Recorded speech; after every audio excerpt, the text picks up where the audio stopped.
अस्सलाम वालेकुम dear friends, उम्मीद है आप सब खैरियत से होंगे।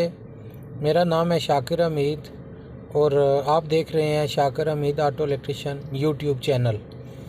तो दोस्तों, आज मैं आपको एक ऐसी शख्सियत से मिलवाने जा रहा हूं जो मेरी लाइफ में बहुत सारी चेंजिंग लेके आए हैं और ये एक मोटिवेशन बन के आए हैं मेरी लाइफ में। उन्होंने मुझे बहुत ज़्यादा मोटिवेट किया है, जिसकी वजह से आज मेरी लाइफ में बहुत सारी बेहतरी आई।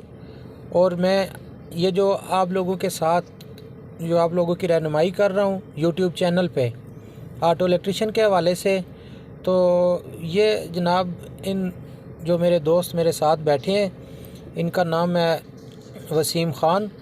तो ये इनका मशवरा था कि आप माशाल्लाह इतने माहिर हैं, अपने काम में महारत रखते हैं, तो आप इस जो अपना फ़न है इसको लोगों के साथ शेयर करें। तो मैंने कहा जी वो कौन सा तरीका है, तो उन्होंने मुझे बताया दी वो यूट्यूब के ज़रिए आप लोगों के साथ अपनी जो स्किल्स हैं, जो फ़न है आपका, ये आप शेयर कर सकते हैं। तो दोस्तों, मैं चाहता हूँ कि आप भी इन लोगों की वसीम साहब की बातें सुने और मैं एक दो सवाल मैं इनके साथ करूँगा, जिसके जवाब में आपको जो भी इनका जवाब होगा तो आपके लिए बहुत ही फ़ायदा मंद होंगी वो बातें। तो मेरी ये वीडियो शुरू से एंड तक देखें ताकि आप लोगों को फ़ायदा हो सके। तो मेरा एक मिशन है, मैं एक मिशन लेके निकला हूँ कि जितने भी मेरे फॉलोअर्स हैं, और माशाल्लाह मुझे बहुत अच्छा रिस्पांस मिला है, तो मेरी कोशिश है कि मैं ज़्यादा से ज़्यादा टाइम यूट्यूब पे जो मेरे फॉलोअर्स हैं उनको दूँ। लेकिन आजकल थोड़े काम का रश था, तो इस वजह से मैं ज़्यादा वीडियो अपलोड नहीं कर सकता। तो आज छुट्टी का दिन है, तो मैंने कहा चंद बातें आप लोगों के साथ शेयर करूं और वसीम भाई से सवाल जवाब करके आपकी ज़िंदगी में जिस तरह मेरी लाइफ में चेंजिंग आई है, इस तरह मैं चाहता हूं कि आप भी कुछ बातें इनसे सीखें और अपनी लाइफ को बेहतर बनाएँ। तो वसीम साहब ये बात करें जी मेरे फैन। थैंक यू शाकिर भाई, आपने हमें इस काबिल समझा कि आपने अपने फॉलोवर के सामने मुझे मुतारफ़ करवाया। तो सबसे पहले बात तो ये है कि तमाम जितने भी हमारे फ्रेंड्स हैं जो इस टाइम हमें देख रहे, हमारी तरफ से दिल के अता गहराइयों से उनको ईद मुबारक हो। तो दोस्तों, मैं ज़्यादा टाइम आप लोगों का नहीं लूँगा, क्योंकि आपको पता है कि हर बंदा आजकल अपने मसरूफियात में इतना बिज़ी होता है कि किसी के लिए टाइम निकालना, या ख़ास करके सोशल मीडिया यूट्यूब वगैरह पे ये चीज़ें थोड़ा कॉमन सी लगती है कि भाई इतना टाइम इन चीज़ों को देना कई लोग ज़रूरी नहीं समझते, क्योंकि जिनके लाइफ में गोल्स हैं, जिन लोगों ने बड़े ख्वाब देखे, जिन्होंने अचीव करना है, तो वो बाकी कामों पे फोकस थोड़ा कम कर देते हैं और अपने मिशन पे फोकस थोड़ा ज़्यादा कर देते हैं। तो मैं हमेशा के लिए, मैंने शाकिर भाई को भी जब इस बात की दावत दी थी कि आप अपना जो आपका टैलेंट है, जो आपके पास स्किल है, आके आप यूट्यूब पे अपने ऐसे कोई स्टूडेंट बनाए, ऐसे लोग आपको मिलेंगे जो आपसे सीखना चाहेंगे। ज़रूरी नहीं कि आप पूरे वर्ल्ड में अब पूरे लोग जो हैं वो ट्रेन हो चुके, नहीं, इस हर फील्ड में अपडेट आती रहती हैं, और उस अपडेट को अगर आप अपने फॉलोवर को जो है ना अपडेट रखते हैं उस अपडेट से, तो आप लोग जो है ना तरक्की कर सकते हैं अपने लाइफ में। दूसरी बात यह है कि अपने लाइफ में एक आपको ख़ास किस्म की मोटिवेशन चाहिए होता है, और वो मोटिवेशन कई शक्लों में आपके पास मौजूद होती है। जैसे कि आपका एक उस्ताद हैं जिसने आपको ये काम सिखाया, या जिसने आपको ये नेक मशवरा दिया कि आप ये काम करें, ठीक है। तो बेहतर ये होगा कि आप अपने लाइफ में कोई अपने लिए एक ऐसा बंदा चुने जो आपके सामने उसने तरक्की की हो, उसने अपने गोल अचीव किए हो, और आप उससे इंस्पायर हुए हो कि हाउ टू पॉसिबल, किसने ये सब कुछ कैसे करके दिखाया, ठीक है। तो इसलिए आपको स्पेशल मोटिवेशन की ज़रूरत होती है। तो इसलिए आपने क्या करना है कि एक ऐसे शख्सियत को ढूंढना है जो आपको मोटिवेशन दे सके। चाहे ज़रूरी नहीं है कि आप वो फेस बाय फेस उसको आप जानते हैं, यूट्यूब पे ऐसे बहुत सारे, जैसे कि संदीप मशरवानी और कासिम अली शाह साहब, बहुत सारे मोटिवेशनल स्पीकर हैं, और मैं ख़ुद भी करता हूँ, मोटिवेशन के वीडियोस बनाता हूँ। शाकिर भाई को मेरा चैनल इलम में है, ठीक है चैनल, ठीक है। तो आप लोगों ने क्या करना है कि अपने लिए एक मोटिवेशनल स्पीकर या अपने लिए एक ऐसा उस्ताद चुनें जो आपको गाइडलाइन दे सके और प्रॉपर तरीके से सही गाइड करे, ताकि आपके स्किल को हमेशा, देखो मेरी बात सुनो, कि हर बंदे को के पास अल्लाह ने एक ना एक ऐसा स्किल दिया होता है कि वो दूसरे में नहीं होता, ठीक है। जैसे कि फिंगरप्रिंट सेम नहीं होते या आंखों के जो लाइंस है वो सेम नहीं होते, सेम टू सेम यहाँ पे एक बात आती है कि आपके जो स्किल है, फॉर एग्जांपल शाकर भाई के पास जो स्किल है हो सकता है कि वो मेरे पास ना हो, और जो मेरे पास स्किल मुझे अल्लाह ने दिए हो सकते है वो शाकर के पास ना हो। लेकिन आपने करना क्या है कि अपने उस स्किल को जो आप समझते हो कि मैं सब लोगों से बेहतर कर सकता हूँ और डिफरेंट अंदाज में कर सकता हूँ, तो उस स्किल को आप सामने लाए। उस स्किल को जब अपने ऊपर सामने लाएंगे, आप अपने आप में ढूंढेंगे उस स्किल को, तब जाके आप सक्सेसफुल बनते हैं। और ऐसा भी सक्सेसफुल होने के लिए एक मस्ट चीज़ जो बहुत ज़रूरी है वो ये है कि आपने एक रहनुमाई के लिए आपने एक ऐसा मुखलस बंदा ढूंढना है कि वो आपकी रहनुमाई करे और आपके स्किल को पॉलिश करे। कोई भी देखो दुनिया में कोई चीज़ है, गाड़ी है, चाहे वो स्पेयर पार्ट्स हैं, चाहे वो फर्नीचर है, चाहे वो घर हैं, जब तक वो क्लीन नहीं होता, साफ़ सुथरा नहीं देखता, कोई भी परचेज़र उसको बाई नहीं करता, ठीक है। तो इसलिए आपके जो स्किल है जब तक उसको पॉलिश नहीं किया जाता, उसके जो अंदर मिस्टेक होती है वो ख़त्म नहीं की जाती, तब तक के लिए आप लोगों को स्किल को भी कोई नहीं मानता, एग्री नहीं होता आप लोगों के साथ कि आप ये कर पाएंगे। क्यों कि आपको पूरा उसका तरीक़ाकार आपको, थैंक यू सर, आपको उसका पूरे तरीक़ाकार पूरे प्रोसेस का पता नहीं था। तो आपके अंदर भी अल्लाह ने एक ऐसा स्किल ज़रूर डाला होगा। मैं अल्लाह से दुआ हमेशा करता हूँ कि या अल्लाह जितना भी ऐसे लोग हैं जो मुखलिस तरीके से ग्रोथ करना चाहते हैं, तो या अल्लाह उनका मदद करें, ठीक है। तो लाइफ में जो है ना, मैं आपको एक और भी चीज़ बताऊँगा कि अगर आप एक बिल गेट्स कहता है कि अगर आप एक गरीब घर में पैदा हुए, ये आपकी गलती नहीं है, और अगर आप उसी गरीब घर में मर जाते तो ये आपकी रिस्पॉन्सिबिलिटी है, ये आपकी गलती है, ठीक है।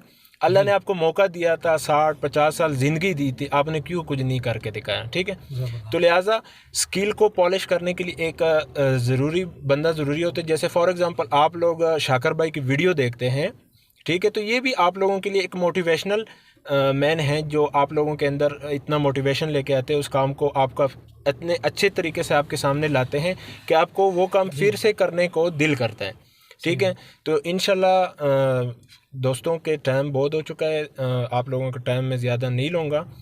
तो वसीम भाई एक दो क्वेश्चन है जी, बोलिए सर, जो मेरी फील्ड के रिलेटेड है जी, क्योंकि मेरा एक चैनल है ऑटो इलेक्ट्रिशियन के हवाले से, तो मैं इसी फील्ड के रिलेटेड आपसे क्वेश्चन करूँगा जी। तो वसीम भाई, जैसा कि मैंने एक दो दफ़ा पहले भी आपके साथ जिक्र कर चुका हूँ कि हमेशा जो एक मज़दूर होता है वो मज़दूर, उसका बेटा भी मज़दूर है, सही। जो इलेक्ट्रिशियन है उसका बेटा भी इलेक्ट्रिशियन है, वकील का बेटा है वो वकील है, सही, ठीक है, जनरल का बेटा जनरल है, सही। तो इस मतलब जो जनरल, कर्नल, वकील, ये जो चीज़ें हैं आपका ये तो माशाल्लाह इजी हैं जी। लेकिन जो नॉर्मल लोग हैं मेरी तरह, मज़दूर हैं, ऑटो इलेक्ट्रिशियन है, मैकेनिक है, इंजीनियरिंग वाले हैं, जितने भी हैं, तो ये अपनी लाइफ को कैसे आगे लेके जा सकते हैं? हाँ, चेंजिंग कैसे? बिल्कुल सर, आपने बहुत अच्छा क्वेश्चन किया। देखो, जो प्रोफेशन आपके बाप दादा के ज़रूरी नहीं है कि आप वही हो, ठीक है, ज़रूरी नहीं है, और ना ही ये कोई दुनिया का कोई कानून है कि अगर आपका बाप नौकर था तो आप भी नौकर बनो, आपका बाप चपड़ासी था तो जाके आप चपड़ासी बनो, आपका बाप गवर्नर था आप जाके गवर्नर बनो, नहीं, ऐसा नहीं है। आपने अपने सोच के अंदर चेंजिंग लानी है। वो चेंजिंग कहाँ से आती है, वो मोटिवेशन कहाँ से आता है, वो मैंने आपसे पहले भी डिटेल में बात की कि आप लोग ऐसे फॉर एग्जांपल जो आपके सामने कुछ ऐसा हुआ है कि कहीं से लो तबके वाला बंदा जाके, जैसे कि फॉर एग्जांपल अभी करंट सिचुएशन में पाकिस्तान का वज़ीर आज़म देखे जी, अब उसका जो प्रोफेशन था वो तो क्रिकेट था, लेकिन उसने स्ट्रगल किया 22 साल, जाके वो अब पाकिस्तान का प्राइम मिनिस्टर बन गया, ठीक है। तो ये चीज़ होती है कि आपने अपना माइंड सेट जो है वो आपने चेंज करना है, ठीक है। गरीब बंदे की तरह सोचोगे तो आप कभी भी ज़िंदगी में कामयाब नहीं हो सकते। आपने अपने सोच में चेंजिंग लानी है। वो चेंजिंग कहाँ से आती? आप बहुत सारे मोटिवेशन के बुक्स हैं और बहुत सारे ऐसे फॉर एग्ज़ाम्पल बायोग्राफी जो आपके सामने है कि एक गरीब घर का बच्चा पैदा होता है और वो अपने लाइफ में कुछ ऐसा करके दिखाते हैं कि सारे लोग अपने बालों को खींच के हैरान रह जाते हैं, ठीक है। तो उसके लिए आपको एक और भी मैं चीज़ बता सकता हूँ कि अगर आप लोगों के पास बजट है तो उर्दू में एक बुक मिलती है, रिच डैड पुअर डैड, यानी कि गरीब बाप और अमीर बाप, इसमें फ़र्क क्या होता है, ठीक है। तो आप वो भी अब बाई करके उसको पढ़ कर उससे काफ़ी कुछ सीख सकते हैं। Rich dad poor dad. हाँ, कि भाई एक गरीब बाप और एक अमीर बाप में क्या फ़र्क होता है, वहाँ से आपको काफ़ी सारे इन्फॉर्मेशन मिलेगी। बाकी इंशाल्लाह मैं कोशिश करूँगा कि किसी दिन फिर टाइम निकाल के इंशाल्लाह आप लोगों के लिए प्रॉपर इस पे डिटेल पे भी वीडियो बनाए, क्योंकि अच्छा वसीम भाई, एक बात आप शेयर कर दें कि जैसे कि आपने मुझे बताया था कि एक माइंड सेट होता है बंदे का जो ज़हनी तौर पे गरीब होता है। हाँ, ठीक है, कुछ लोग होते हैं जिनकी जेब में पैसे नहीं होते, लेकिन वो उनके जो काम होते हैं, उनके इरादे हैं वो अमीरों वाले होते हैं। उनके जो काम होते हैं, तरीक़ाकार होता है वो अमीरों वाला होता है। जैसे कि हमने एक मिसाल सुनी है कि गरीब बंदा अगर अमीर हो जाए तो 40 साल उसके अंदर से गरीबी नहीं जाती। अगर अमीर बंदा गरीब हो जाए तो 40 साल उसके अंदर से अमीरी नहीं जाती। तो ये ख्यालात होते हैं, तो ये अपनी सोच को कैसे चेंज करना है हमने? जी बिल्कुल शाकर भाई, मैंने आपको बताया कि आपने माइंड सेट देखना है कि जिस कैटेगरी का आपका माइंड है, ठीक है, उस तरह के लोग आपने गूगल पे सर्च करने हैं या अपने माशरे में जो आपको नज़र आते हैं। जो आपने इन्वेस्टमेंट वाली बात की थी वो थोड़ी सी शेयर कर दें। इन्वेस्टमेंट वाली बात ये है कि आप लोगों के पास गरीब बंदे की ये भी सोच होती है कि जो भी इसके पास अर्निंग होती है हैंड टू माउथ, ठीक है, उसने कमाया और जाके खा लिया, ठीक है, मतलब बात वही पे वही पोजीशन रह गई, मतलब कोई कल से फिर उसी पोजीशन पे पहले आ गया, ठीक है। तो उनके लिए टिप्स ये है उन लोगों के लिए कि सबसे पहले आप उन पैसे को इतनी ज़्यादा से जल्दी से खर्च ना करें जी, अपने एसेट बनाएं। यानी कि अगर आप के पास इस टाइम आप इलेक्ट्रिशियन है, आप किसी के साथ काम कर रहे हो, ठीक है जी, तो आपने करना क्या है कि अगर आपने कोई थोड़े बहुत पैसे कमाए, सबसे पहले तो या अपने लिए अलग एक दुकान खोल लें। मतलब कि आपका पहला अपना नाम तो है ना मार्केट में कि आप कौन है, आपके स्किल क्या है, आप किस प्रोफेशन में काम करते हैं, और प्लस आपने एसेट खरीदने। हो सकता है कल आपके पास शागिर्द हैं, स्टूडेंट है आपसे काम सीख रहे, अगर आपके पास ऐसा स्टूडेंट आता है जब आप समझ जाते हैं कि ये काम सीख गया कंप्लीट, तो आपका काम है कि अगर आपके पास बजट है तो उसको भी कहीं आगे पीछे से अपने एक अलग ब्रांच बना दे, ओपन करके दे, ताकि आप बेशक उसको शेयरिंग पार्टनर बनाए, उसको भी यहाँ पे उस पर खुद डिपेंडेंट उसको बनाए कि आप खुद कमाओ, ठीक है, उसमें मुझे भी पार्टनरशिप दो, लेकिन सब क्या है, आपने सिर्फ सपोर्ट करना है, ठीक है। और ये अल्लाह की तरफ से भी ये बात है, जब आप वो कहते हैं कि आप ज़मीन वाले पे मेहरबान हो जाओ, अर्श वाला आपके ऊपर मेहरबान हो जाएगा, ठीक है।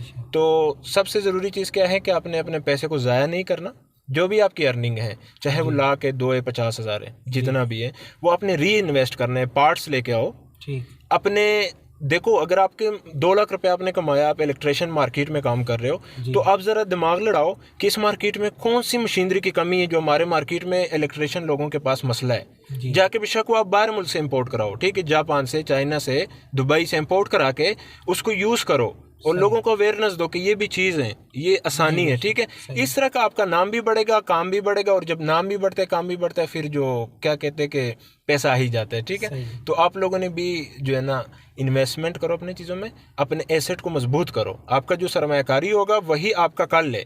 अगर उसको आप जाके खर्च कर देते हो, ज़ाया कर देते हो, वो आपका वेस्ट हो जाता है, ठीक है। आप जाके वही उसी पोजीशन में गरीब के गरीब रह जाते हो जी, वेस्ट हो, चंद दिनों के लिए आप अमीर हो जाते हो, आपने 1,00,000 कमाया, उसको खर्च किया, मतलब आपके चंद दिन आप अमीर हो गए हो, ठीक है। लेकिन फिर जाके हफ्ते बाद पता चलता है कि ये तो वही पोजीशन है, ठीक है। तो आपने करना क्या है कि उसको फालतू में ज़ाया नहीं करना, एसेट्स बनाओ, ऐसी चीज़ें ले आओ अपने पास कि उससे एक तो अवेयरनेस लोगों को मिले, दूसरा आपको अर्निंग मिले। तो मैं शाकर भाई कहता हूँ कि आज के लिए इतना ही काफ़ी है। तो इंशाल्लाह नेक्स्ट टाइम जो है ना आपके जो फॉलोवर हैं इनके लिए खास मोटिवेशन की भी वीडियो भी देंगे, एक वीडियो और बनाते हैं, उसमें मैं ख़ास बातें करूँगा। मैं वसीम भाई से भी गुजारिश करूँगा कि जो मतलब फ़ायदेमंद बातें हैं, जो काम की बातें हैं, वो आप लोगों के साथ शेयर करेंगे। तो मिलते हैं नेक्स्ट वीडियो में, इजाज़त दीजिए, अल्लाह हाफ़िज़। अल्लाह हाफ़िज़।